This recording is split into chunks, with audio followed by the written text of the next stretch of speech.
Back in 2013, I took over a church that was very, very small. I'm talking like 30 or 40 people on a Sunday morning. And at first, I really struggled trying to figure out how to see our church grow and be all that God wanted it to be. And over the course of a few years, I think we really figured some things out. And in this video, I want to share with you our two-step process of what I would do right now if I wanted to see my small church grow into a bigger church. Let's do this.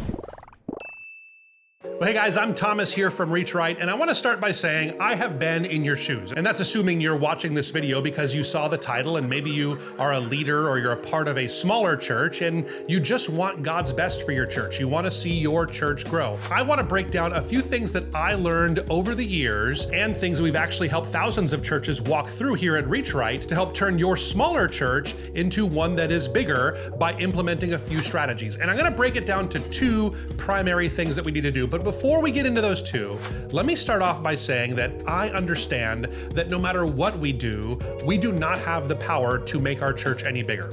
We understand this. We know that in the end, Jesus himself says, I will build my church. So just to be clear, I completely understand that apart from God, apart from the Holy Spirit, we really have no hope of seeing any growth in our church, and we shouldn't expect any. But assuming that we are in prayer and God is on our side and his heart is to build our church, which I believe in most cases the heart of Jesus is to build the church, there are some practical things that we can do as church leaders to help facilitate that kind of growth. And in fact, most successful churches have some variation of these things going on in their church. So let me break it down for you. There's two primary things that we did, and I think every church needs to do if you want to see your church grow. And that is, number one, you need a visitor engine, and number two, you need an assimilation workflow. First of all, on the visitor engine side, this is just basically a way of saying that if you want to see your church grow, you need to see more people come through your doors.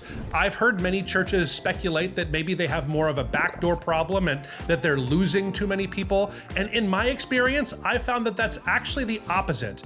In most cases, churches have way too few people walking in their doors for the first time to reasonably expect that you would grow your church. Because think about it, even the best teachers in the world and the best worship teams out there, even those churches, they're not going to see every single person that walks through their doors come back the next week and become fully committed members of the church.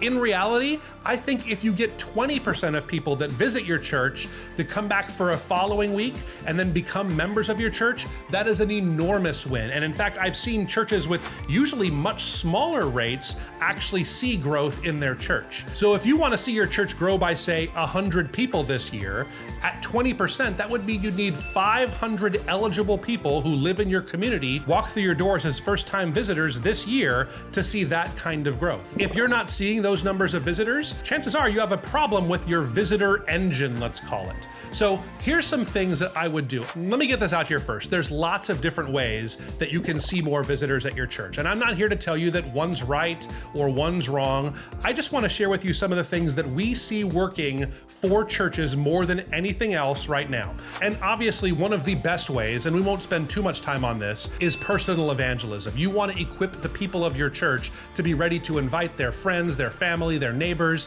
and get them in that habit of building your church just through word of mouth. We'll never discount that. That will always be the primary way that most churches grow. But over and above that, I want to share a few different things that I think make the perfect church visitor engine. And one thing they all have in common is that they're all digital.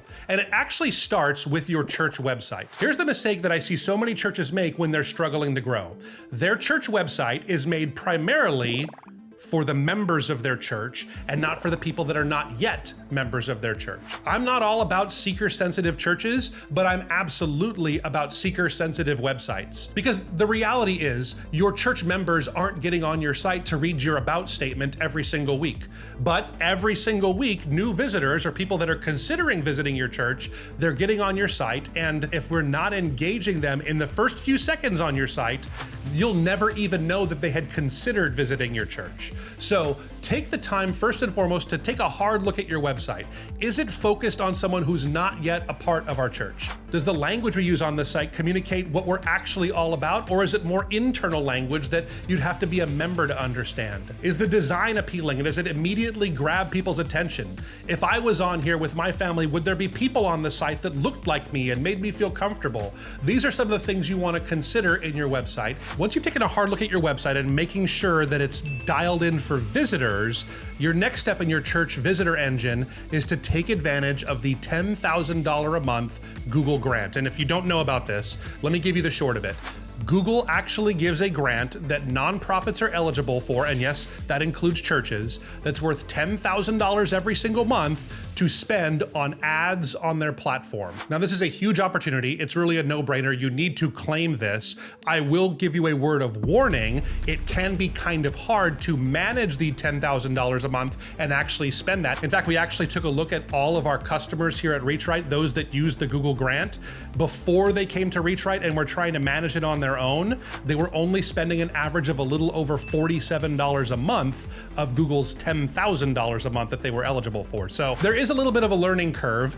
If you want to see if you're eligible, the easiest way to do that is to click the link down in the description. We've built a totally free eligibility checker just to see if you have the legal and technical requirements met to meet it. In fact, most churches do, but you want to make sure before you get any further. If you're looking for some help on it, we'd be happy to have a conversation with you and your team about how we can manage it for you. But by no means is that required. We hope you can take advantage of the grant and just use it to reach more people. Here's a little secret about Google Ads. If your ads are only targeting people that are looking for searches like churches near me or churches in my city, well, you're not going to be able to spend much money that way. The trick to the Google Ads is actually finding hundreds, if not thousands, of unique keywords in all kinds of different categories that are related to things that churches do, but not necessarily only about attending a church service. So there's lots more to be said about that. We've made many videos on the topic of how to maximize the Google grant. We hope you'll check some of those out. I'll link to one of the most important ones right here. So you have your website, you have applied for and got and are using the $10,000 a month Google grant. The next step in your visitor engine is really taking a hard look at local SEO. And this is really a huge opportunity for you to target some of those people that are doing specific searches. Things like churches near me or youth groups in my city, those kinds of terms. You want your church to rank in what we call the map pack. So when you do a Google search, usually the first thing at the very top is going to be some ads. That's where those Google ads will show up from earlier. And right below that, we have what's called the map pack. If Google detects that your search has a local intent, you're looking for something in your area, they're going to show you a map on the right, and on the left, you'll see some of the results, the top 3 options according to Google for that search that you just made. But here's the question. How does Google decide what are the top 3 churches in my city? Well, that's where local SEO comes in. There's some very specific things you can do, like getting more reviews for your church, making sure your church is listed on all those listings out there, and then also really maximizing your Google business profile. Getting those 3 things dialed in are the first step in making sure that you start to show up in those searches. But probably one of the best first steps that you can take is to take a look and see where your church actually ranks right now. To that end, we actually offer a totally free audit that will take a look at exactly where your church ranks and give you a full report so you can take a look at that and see where you need to make some improvements to make sure your church shows up when people are looking for churches in your area. It'll get emailed out to you, no strings attached. We hope you'll take advantage of that. Again, I'll put the link for that down in the description. So you do those 3 things, you get a killer website that actually reaches out to new people, you take advantage of the Google grant, you get involved with local SEO, and I think you'll start to see visitors trickle in. That was my experience. We really put a lot of our attention into this. We went from seeing almost no visitors at our church of 30 or 40 people to seeing a few visitors every week, and then 6 or 7 visitors every week. And really a couple of years later, we were seeing 13, 14, 15 visitors every single week. And for a small church, you could imagine that makes an enormous impact, but it also leads to some challenges. And that challenge is, now that we have these visitors, how do we increase the likelihood that they're going to become a part of our church? And that's where the second part of the equation comes in. Once you've built your visitor engine, you need to have an assimilation workflow on the other end of it. it. This is what takes those visitors and helps them become fully committed members of your church. And I want to break that into 3 parts as well. The first thing, and actually this happens before they visit, if you want to build a great assimilation workflow, is you need to ask visitors to plan their visit. And what this looks like is it's a simple form on your website that asks them a little bit of information. And that's one of the tricks, is that the less information you ask for, the more likely you are for people to fill it out. So really only ask what you need to know. I'd recommend the name, email, maybe phone number if you're feeling okay with that, but that's not even necessary in most cases. Just getting some information about them though, it helps you pull forward some of those assimilation items to help you make sure that that person has a great first experience and that you'll have a higher likelihood of helping them become a fully committed member to your church. So once you've received one of those plan your visit forms, you want to immediately get some kind of correspondence out to them,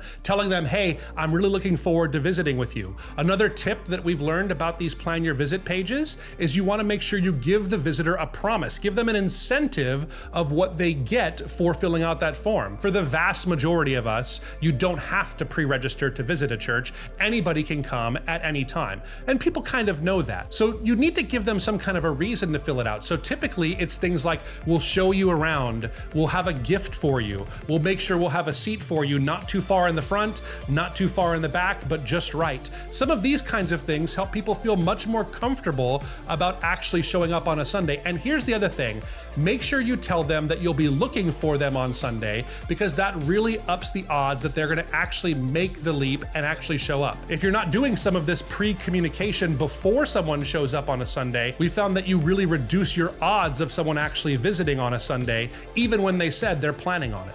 Then the next step is to really work on your after visit follow-up sequence. And what do I mean by that?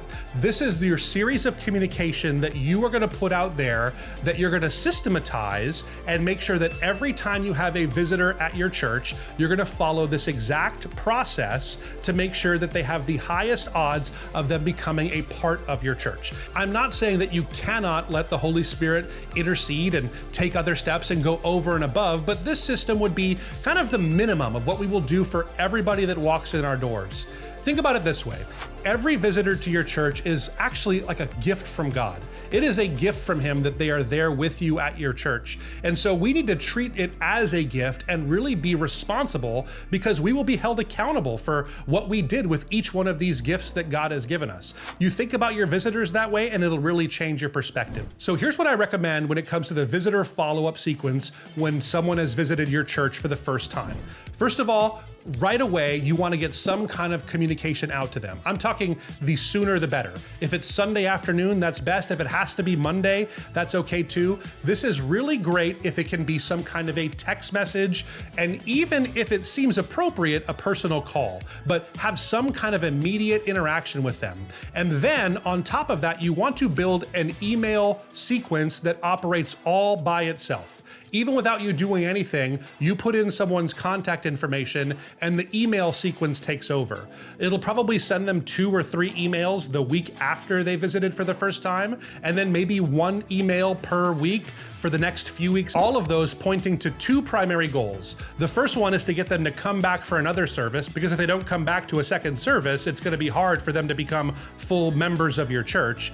But once they've done that, you really wanna start inviting them as well to some kind of a next step or membership type class. And maybe that term membership scares you. I know we did away with it at my church and called it partnership instead, or maybe you still use that term membership. Either way is fine. The main thing is that you want some kind of an additional event outside of Sunday morning where new people can come together, meet some of your leaders, and learn more about how to take those next steps and actually be invited to become a part of your church. Inviting people to plan their visit, corresponding with them and having an email sequence go to them, and inviting them to a membership meeting of some kind, those 3 things together will really start to snowball your members, and you will see church growth. Your visitor engine and your assimilation workflow, if you work them the right way, most churches will start to see growth. Now, I'm not saying that you're gonna become a mega church in the next few weeks, but if you're looking for consistent growth, the kind that's manageable and something that will be healthy for your church in the long term,